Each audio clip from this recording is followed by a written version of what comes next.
Children, how are you?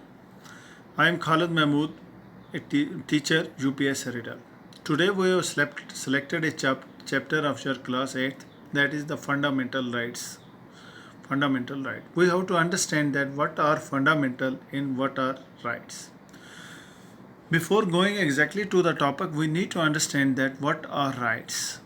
Rights एक personal किसी का अपना हकूक जो है उसको राइट्स कहते हैं.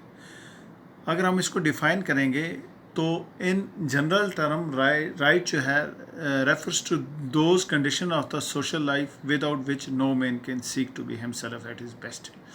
ये लास्की ने कहा है, H.A. लास्की जो एक पॉलिटिकल फिलासफर जो था, उसने कहा है कि राइट्स जो हैं are those condition of the social life without which no man can seek to be himself at his best. जिसके बगैर कोई भी इंसान जो है अपने आप को अच्छी तरह से जान नहीं सकता है, पहचान नहीं सकता है. तो अगर हम दूसरे सेंस में कहें कि राइट्स जो है हर एक इंसान के अपने कुछ हकूक़ होते हैं. जैसे दो किस्म के राइट्स होते हैं, natural rights, legal rights, fundamental rights. तो बहुत किस्म के ऑर्डनरी राइट्स, काफ़ी राइट्स होते हैं. तो ये फंडामेंटल राइट्स जो है हमारे कॉन्स्टिट्यूशन में जो है since the adoption of our constitution on 26 January 1950, तो at that time जो है the constitution of India have given the 7 fundamental rights to the people of India. तो ये हमें जानना है कि फंडामेंटल राइट्स कहाँ दिए हैं, किस पार्ट में दिए हैं. तो फंडामेंटल राइट्स जो है हमारे कॉन्स्टिट्यूशन में, fundamental rights are enshrined in part 3 of the constitution.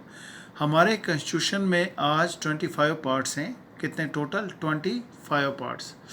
तो उसमें जो है 470 आर्टिकल्स हैं कॉन्स्टिट्यूशन में. 470 आर्टिकल, 25 पार्ट्स, 12 शेड्यूल हैं. तो ये आपको याद रखना ज़रूरी है.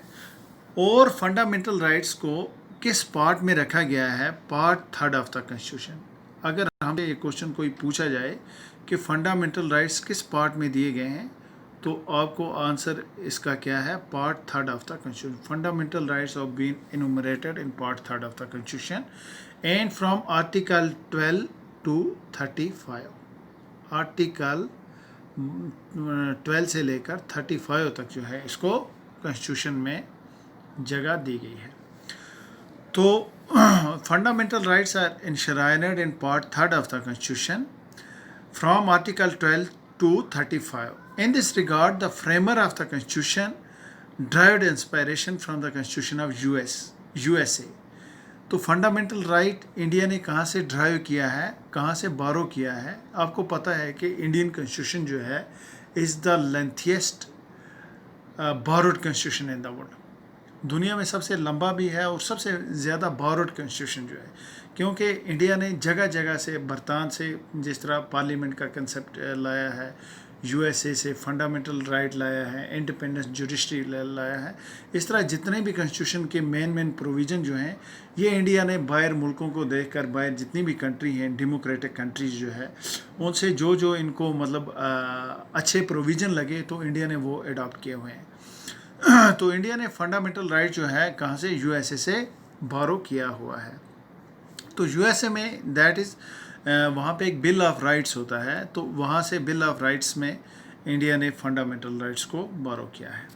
Part 3 of the constitution is rightly described as Magna Carta of India. इसको पार्ट 3 ऑफ द कॉन्स्टिट्यूशन को इंडिया में Magna Carta of the India कहते हैं. ठीक है. It contains a very long and comprehensive list of justiciable fundamental rights. ठीक है. DPSP directive principle of state policy और फंडामेंटल राइट में मेन डिफरेंस ये है कि फंडामेंटल राइट्स जो हैं are justiciable in the nature. यानी अगर आपसे कोई फंडामेंटल राइट जो है आपको नहीं दिया जा रहा है, आपसे छीना जा रहा है, देन एट दैट कंडीशन जो है you can go directly to the supreme court और the high court for the protection of your fundamental right. That is you can get justice from the court. So that's why this is called justiciable in the nature. यानी आपसे अगर कोई आपके fundamental rights जो है आपसे deprive कर रहा है तो उस कंडीशन में आपको कोर्ट के द्वारा जो है आपको जस्टिस मिल सकता है. तो इसीलिए इसको हम फंडामेंटल राइट को जस्टिसेबल इन द नेचर कहते हैं.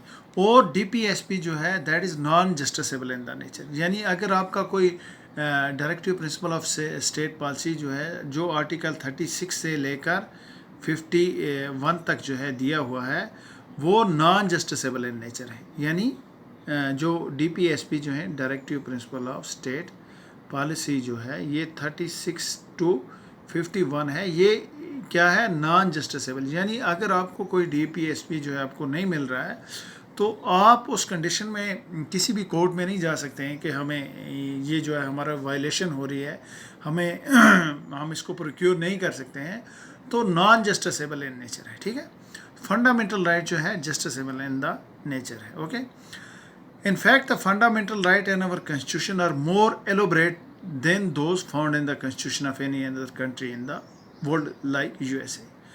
तो इंडिया के अंदर जो फंडामेंटल राइट है काफ़ी इसको ब्रीफली जो है एलोबरेट करके यहाँ पे डिफ़ाइन किया गया है इंडियन कॉन्स्टिट्यूशन में। तो ये काफ़ी इंडिया की एक वाइब्रेंट डेमोक्रेसी में इसका एक इम्पॉर्टेंट रोल प्ले करता है। फंडामेंटल राइट्स जो हैं are granted by the constitution to all person without any discrimination on grounds of religion, race, caste, sex, place of birth जो है, यानी कोई इंसान हिंदू है, मुस्लिम है, सिख है, ईसाई है, कहाँ का रहने वाला है, चाहे वो इंडिया का है, चाहे कश्मीर का है, किसी भी पार्टिकुलर एरिया का है, चाहे वो गोरा है, काला है, वो अमीर है, गरीब है, तो फंडामेंटल राइट्स जो हैं ये बुनियादी हकूक़ हैं, ये हर एक के लिए कॉन्स्टिट्यूशन ने बराबर जो है इसको दर्जा दिया हुआ है। तो they uphold the equality of all individuals, तमाम लोग जो हैं चाहे वो अमीर हैं या गरीब हैं उनकी इक्वलिटी को कॉन्स्टिट्यूशन ने बराबर तौर पर क्या है अपहोल्ड किया है, बरकरार रखा है। The dignity of the individual जो है, the large public interest in the unity of the nation जो है। Fundamental rights are meant for promoting the ideal of political democracy. इसका मतलब क्या है, DPSP और फंडामेंटल राइट्स में सिर्फ मेन डिफरेंस ये है, फंडामेंटल राइट जो है ये प्रमोट करता है पॉलिटिकल डेमोक्रेसी, यानी कि लोगों को हर चीज़ के अंदर, सियासत के अंदर, हर चीज़ के अंदर लोगों को एक बराबर हकूक़ दिया गया है, जबकि DPSP जो है वो सोशल और इकोनॉमिक डेमोक्रेसी को प्रमोट करते हैं। ये पॉलिटिकल डेमोक्रेसी को प्रमोट करता है और directive principle of state policy जो सोशल और इकोनॉमिक डेमोक्रेसी को प्रमोट करते हैं। तो they prevent the establishment of an authoritarian and despotic role in the country। ये किसको रोक देते हैं कि स्टेट के अंदर कोई अथॉरिटेरियन और डिस्पोटिक रूल ना हो, यानी कोई ऐसा सख्त रूल ना हो जो लोगों की वेलफेयर के अगेंस्ट हो, यानी लोगों के बिल्कुल कोई ऐसी स्टेट ना हो जिसको हॉस्टिलिटी हो इंडिविजुअल के साथ। तो ये काफ़ी एक वेलफेयर स्टेट जो है प्रमोट करना चाहता है। ठीक है, तो ये डिस्पोटिक अथॉरिटेरियन रूल के बिल्कुल खिलाफ है। And protect the liberties and freedom of the people against the invasion by the any state जो है, और लोगों को प्रोटेक्ट करते हैं कि उनको आज़ादी होनी चाहिए बिल्कुल, और लोगों को बिल्कुल क्या होना चाहिए, invasion by the any state से बिल्कुल क्या होना चाहिए, कोई भी स्टेट जो उस पर इन्वेजन नहीं कर सकती है। They operate as limitation on the tyranny of the executive arbitrary laws of the legislature जो है, आर्बिट्रेरी और ये जो है executive law of the legislature जो है आर्बिट्रेरी रूल के ये बिल्कुल खिलाफ है। In short they aim at establishing a government of laws and not of man. ये किसको प्रमोट करते हैं कि गवर्नमेंट जो है मतलब लॉ के अकॉर्डिंग होनी चाहिए, ना कि किसी इंसान के अकॉर्डिंग हो। ठीक, तो fundamental right are named so because they are granted protected by the constitution which is the fundamental law of the land. इसलिए फंडामेंटल इसको इसलिए कहा गया है क्योंकि जो हमारे आइन के अंदर जो है fundamental law of the land है, जो हमारे हिंदुस्तान की जो है मतलब क्या है लॉ ऑफ द लैंड है, इसीलिए इसको हम फंडामेंटल राइट्स कहते हैं। दे आर फंडामेंटल, ये फंडामेंटल इसलिए also in the sense that they are most essential for all round development जो है, ऑल राउंड डेवलपमेंट के लिए काफ़ी ये इंपॉर्टेंट है। मटेरियल हो, intellectual, moral, spiritual of the individual जो है उसके लिए बराबर जो है इन्होंने हक दिया हुआ है। Originally the constitution provided for 7 fundamental rights. जब ओरिजिनल कॉन्स्टिट्यूशन लिखा गया था 1950 में, 26 जन 1950 में जब कॉन्स्टिट्यूट असेंबली ने जो इसको अडॉप्ट किया कॉन्स्टिट्यूशन को, फ्रेम करके इन्होंने जब इंडिया ने अडॉप्ट किया, तो उस टाइम जो है थे कॉन्स्टिट्यूशन में there were 7 fundamental rights were given in the constitution.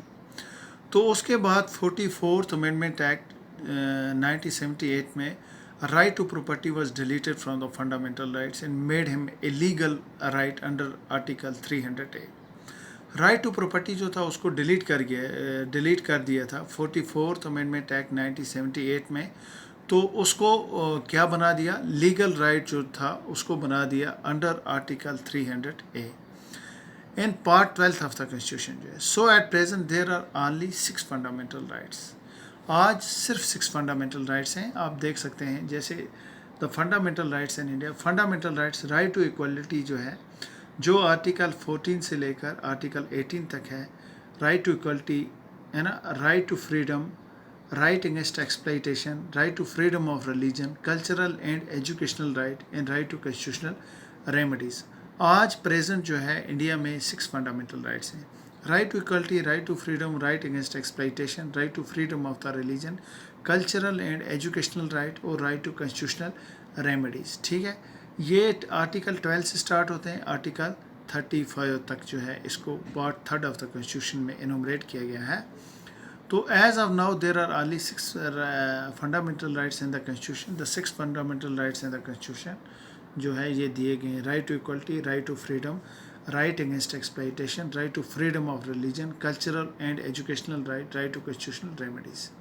तो ये सारे दिए गए हैं। Article wise description of the fundamental rights is important to be know, so the detail of fundamental right along with this article deal. Fundamental right जो हैं, right to equality article 14 से article 18 तक दिया गया है, ये आप देख सकते हैं। इक्वलिटी बिफोर द लॉ, यानी आर्टिकल 14 कहता है कि इक्वलिटी बिफोर द लॉ, कानून के सामने, कानून के आगे सब लोग जो हैं वो बराबर होंगे, चाहे वो अमीर है या गरीब है, कोई अच्छा है या बुरा है, कोई छोटा है या बड़ा है, सब लोग जो हैं there will be equality before the law. No person shall be above the law, all person shall be treated equal before the law. The major focus is on that no person is above the law. इसका major focus क्या है कि कोई भी इंसान जो है कानून से बढ़कर नहीं हो सकता है। And all are equal before the law, और कानून के सामने तमाम लोग जो हैं बिल्कुल क्या हैं, बराबर हैं। This means that state shall not deny to any person equality before the law और the equal protection of the law. इसका मतलब यह है कि स्टेट किसी भी इंसान से डिनाई नहीं करेगी इक्वलिटी बिफोर द लॉ, या यानी are the equal protection of the law within the territory of India. और हिंदुस्तान में जितने भी लोग हैं उनकी बराबर कानून क्या करेगा, प्रोटेक्शन करेगा, जो हिंदुस्तान की ज़मीन पर रह रहे हैं, जो हिंदुस्तान के अहाते पर बस रहे हैं। उसके बाद जो है आर्टिकल 15 क्या कहता है, आर्टिकल 15 कहता है no discrimination on grounds of religion, race, caste, sex, place of birth and any of them. जो आर्टिकल 15 कहता है कि गोज़ अगेंस्ट डिस्क्रिमिनेशन, जो आर्टिकल 15 जो है goes against discrimination, that no person shall be discriminate on any grounds of religion, race, caste, sex, place of birth और any of them. जो किसी को डिस्क्रिमिनेट नहीं किया जाएगा, चाहे वो कहाँ का, बिहार का हो, यूपी का है, इंडिया का है, यूपी का है, कश्मीर का है, उत्तराखंड का है, पंजाब का है। तो कानून के नज़र में तमाम लोग जो हैं, चाहे वो गोरा है, काला है, अमीर है, गरीब है, तमाम लोग जो हैं वो बराबर होंगे। And also should not be subject to any disability, liability, restriction और condition with regard to the following. जो है any citizen is not to be denied access to shops. किसी भी इंसान को शॉप्स पे जाने के लिए या असेस करने के लिए रेस्टोरेंट या प्लेस ऑफ पब्लिक एंटरटेनमेंट से नहीं रोका जाएगा। Anyone shall not be denied the use of wells, tanks, bathing, ghats, roads, etc. maintained wholly or partly out of the state. किसी भी इंसान को पानी पीने, नहाने, रोड पे चलने या किसी रेस्टोरेंट में जाने, किसी स्टेट के द्वारा जो है मेंटेन किया, कोई भी इंस्टीट्यूशन जो है स्टेट के द्वारा हो या पब्लिकली किसी चीज़ को मतलब मेंटेन किया गया हो, लेकिन किसी भी इंसान को, किसी भी इंडिविजुअल को वहाँ पे जाने से रोका नहीं जा सकता। ये चीज़ें यूज़ करने से नहीं रोका जा सकता। The state is having the power to make special provision for women, children. State को ये पावर है कि वो स्पेशल प्रोविज़न वुमेन के लिए और चिल्ड्रन के लिए जो है बनाती है, The state is empowered to make special provision for the upliftment of scheduled caste, scheduled tribe और other backward classes जो है, इसके लिए ये स्टेट को पावर है कि ये इनको स्पेशलाइजेशन जो है हर मसले में दे रही है. तो ये there are some exception are always there in the constitution जो है. यानी हम ये नहीं कह सकते कि शेड्यूल कास्ट क्यों दिया जाता है, शेड्यूल ट्राइब क्यों दिया जाता है, बैकवर्ड क्लासेस क्यों दिया जा रहा है, जबकि तमाम लोग जो हैं कानून के सामने क्या हैं, बराबर हैं. तो फिर ये इनइक्वलिटी का कंसेप्ट जो है क्यों है. तो ये एक्सेप्शन जो है ये are always there in the constitution जो है.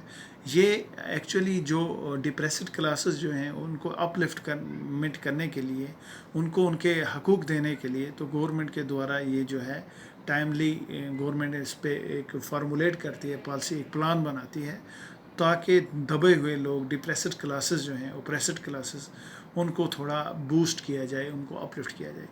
सो आज जो है हमारा टॉपिक यहीं तक है. कल से हम इसके फंडामेंटल राइट्स को कंप्लीट जो है थारली डिस्कस करेंगे. So thanks a lot for watching this video.